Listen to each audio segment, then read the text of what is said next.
ইনসানিয়াত বলবে যে উনি যদি স্যার উনি আমাকে বুঝাবে, উনি সমাজে তুলে ধরবে যে ভাই দুই স্যার উনি যেটা পাঁচ বলতেছে এটা ঠিক না।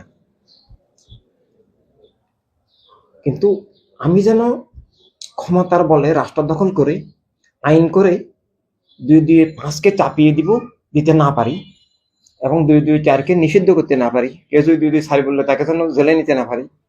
এটা হলো ইনসানিয়াতের সিস্টেম।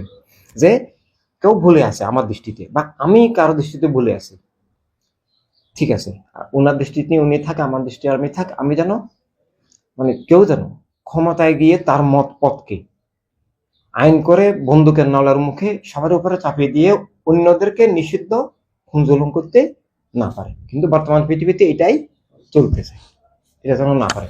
ইন্ডিয়াতে বিজেপি আমার মসজিদ ভাঙতেছে, মাজার ভাঙতেছে, এখানেও মাজার ভাঙতেছে, আল্লাহ রব মাজার ভাঙছে। তোমার মাজার জিয়ারত পছন্দ না হলে তুমি করিও না, কিন্তু আমার তো আল্লাহর ওলিদের সাথে সম্পর্ক থাকতে হবে। আমার মাজার জিয়ারত তো আমার ইমানের অংশ, আমার তো তরিকত তাসাউফ, আমার আল্লাহ হাবিবের প্রেমের অংশ।